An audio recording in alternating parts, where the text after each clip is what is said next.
So yeah, to highlight the disruptive changes to the European energy system and the European market, I think it could be interesting to ask Anne first about Statkraft and the example of Knapsack 2, which is a gas power plant that Statkraft built for 3 billion kroners, $500 million.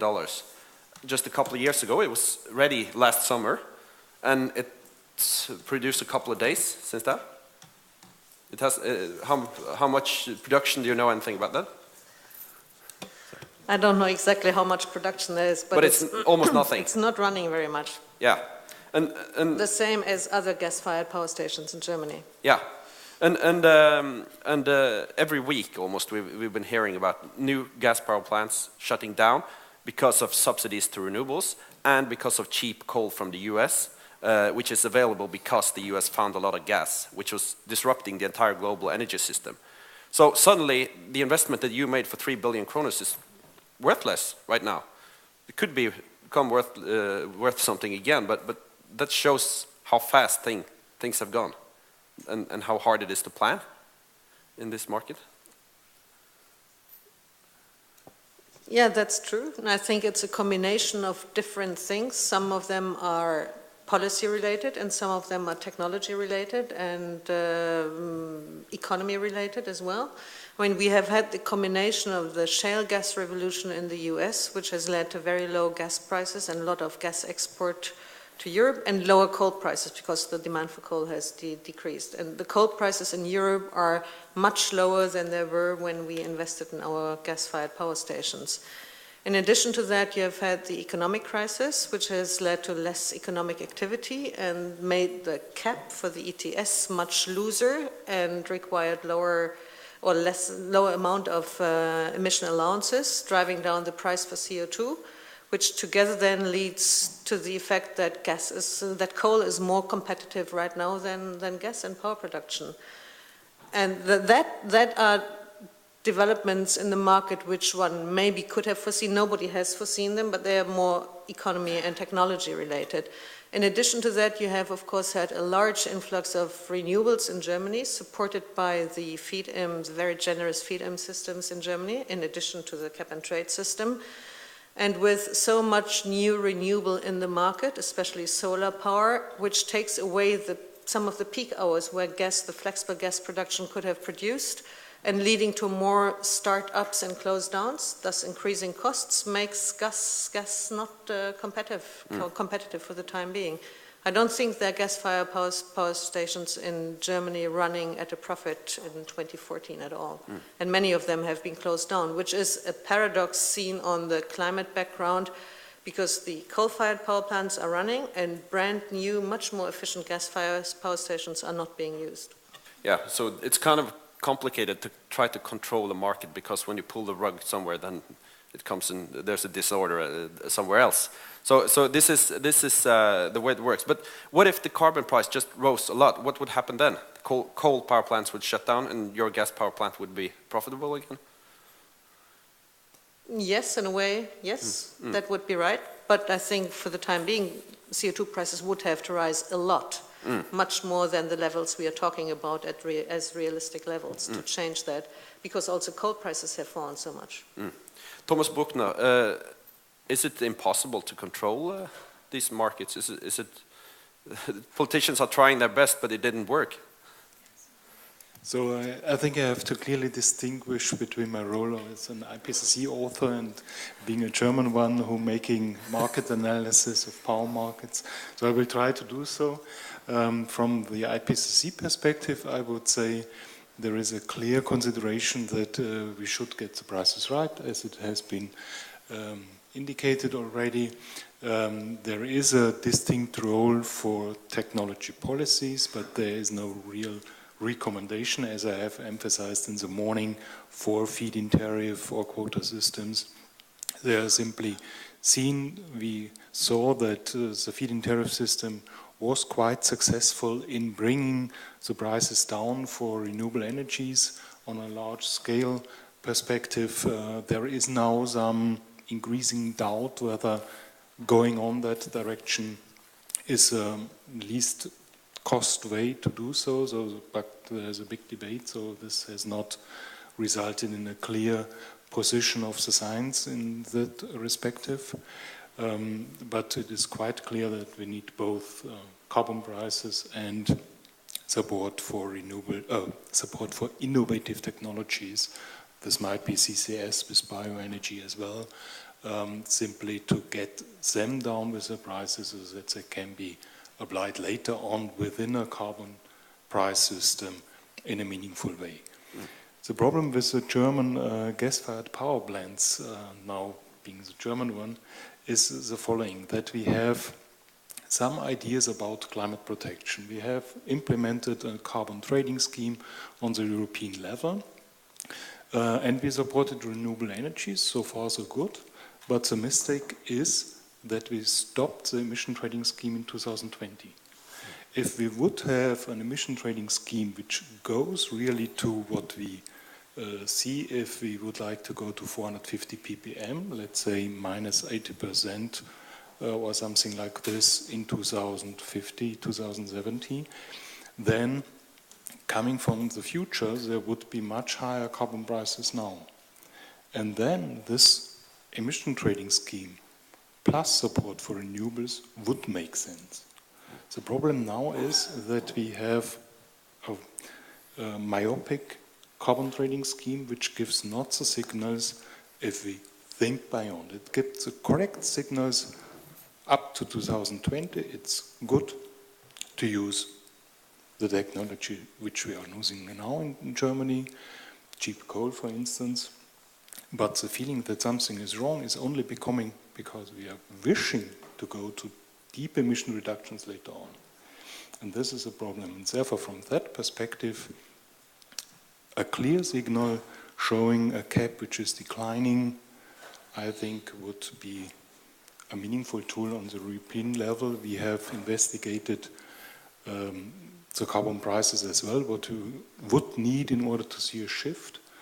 You would need very high carbon prices in order to compete with lignite, but we would be in a reasonable scale if we would like to compete between gas and old, inefficient hard coal power plants in Germany. So this would be prices that can be not much higher, or that might be not much higher what we have already seen in the European market. Anne-Grete Bruel, you study this market and know a lot about the quotas. How is this market broken, and can it be fixed if it is broken, or is it just the way it is? You're referring to the ETS or the carbon trading market. The problem is not the market mechanisms. It's just that the level is too high. And actually, you decide how large the emissions are going to be, and the emissions are exactly as high as you have decided them to be. But the prices are low, and okay, is that a problem? It's not a problem to the emissions and to the emission level, because that is attained. But it's a problem if you want to look further into the future and you want to stimulate innovation. Then you would like higher prices, but low prices are not a problem in itself. What should politicians do if they want a 2-degree society? They want gas power rather than coal, they want renewables. What should they do? How can they increase carbon prices? I think the focus on different technologies is kind of the wrong focus, because you want to look at the emissions. It doesn't matter whether what kind of energy source is behind the emissions. And the same thing about green energy. There's so much focus on producing or producing energy from bioenergy and from wind power, from water power, etc. But the focus is on the emissions. And if you put the prices right and combine with the quota systems, you don't need to regulate the green energy. Okay, so just simply lowering the roof and stricter you lower the roof rules, and yeah. you use taxes, and then it becomes profitable, and it's really not an issue what kind of No, green the cleanest technology green will win, or the energy is cheapest produced. one will win. Yeah. Okay, Knut, you wanted to comment? Well, thank you. No, in many ways, the answer to the ETS is twofold. It's working perfectly every day. It's been traded every day. There's been some hiccups with some criminal people intervening and perhaps some reporting requirements, but it's working and it's delivering on the reduction targets. Full stop. The issue is, of course, that the price signal today is not in line with what one would expect in the longer run, and there are different opinions whether that is a problem or not. But if you do what the Commission has proposed, so you put a 43% reduction compared to 2005 and 2030, you put the reduction factor at 2.2, and you do something about the surplus, and that is what is the issue. If you take away the surplus, or you put it in a bank, that's a better question. But you could look at ETS prices heading for 30, 35 euros. From about 5 now. Yes, from about 5, early after 2020 or late towards 2030. And that is the lost decade that we are talking about. But, so that is the issue. But I think it's a bit, it's like saying you need another car. But that car will go exactly as quick as the other one, because politicians know how quickly they proceed. So if you skip the ETS and you take a tax, they will not put the tax at another level going further. It's about the ambition level, and that's complicated. But Per, you said that the costs are going to increase if you have stricter quotas. So this means that consumers will pay the price, and also there's a lot of grid investments going on, which also is going to increase the price in Norway as well. 100 billion kroner in grid investments here, and all over Europe you have to upgrade the grids. So there's going to be a whole lot of paying to do for the customers. So will the politicians dare to do this? I wouldn't know, but I would say that, I mean, I agree with the rest of the panel that you actually need to reduce the ceiling. And that's the most efficient way to reach more ambitious CO2 emission reductions goals. And then you need to reduce the ceiling, and with the price today, 5 euros per ton, at least you need to reach a level of 40 to 60 euros if you want more investments in renewable. And both the IPCC and the European Commission says that you need more. And that's in the indication, I would say, that perhaps the ceiling is too low. But it could be high and low, and I agree, it's no problem if it's low, if you actually reach the goal, the CO2 emission goals you want to. But my main concern is that even if you have low energy prices, electricity prices in Europe today, the politicians is not willing to lower the ceiling. And that's a concern if you really are concerned about climate change, I would say. Anna?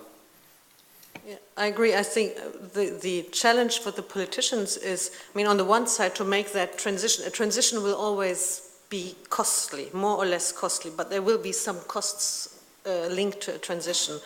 And the challenge is to minimize the economy-wide costs, and then there will be winners and losers. And for the politicians, the challenge is what to do about the losers, in a way, in that transition, and to minimize the group of the losers and to show them other possibilities. Because when there's a structural change, which there is in a way when you have a transition, there will also be a lot of winners. There will be new opportunities and new growth linked to that.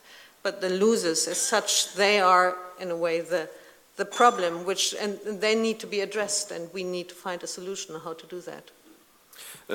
To sort of introduce some more, maybe more optimistic tones, there is also other drivers which we in Norway may not be able to see, because Norway is the only net exporter of energy in the entire Europe, because Denmark was until last year, but due to their dropping oil production, they are now an energy importer.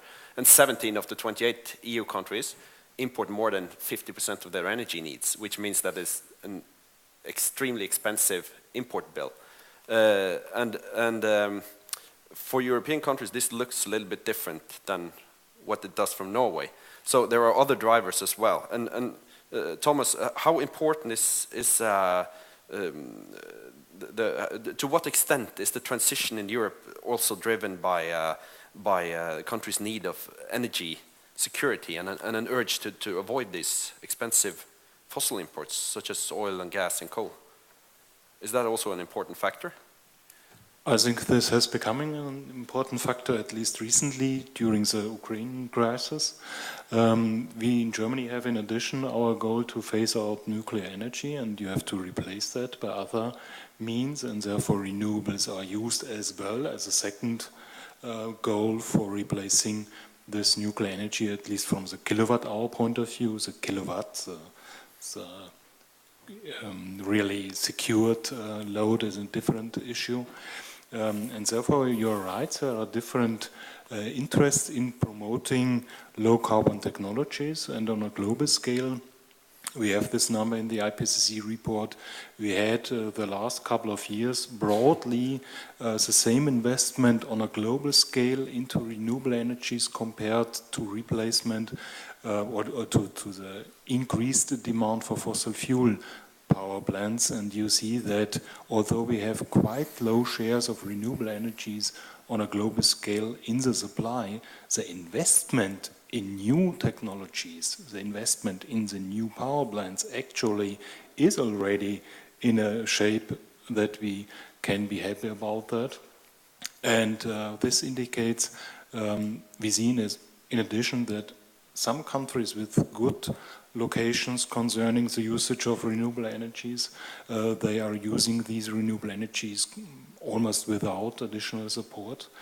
And if we think about this technological learning, we have all trained ourselves to be convinced that if we increase the market share, the cost goes down, the market share increases in this respect, and therefore there's hope that the prices and the costs are going down, and therefore there's additional hope beyond the climate negotiations that the technology policies have brought renewable energies into a position that they start to become a real substitute for fossil fuels.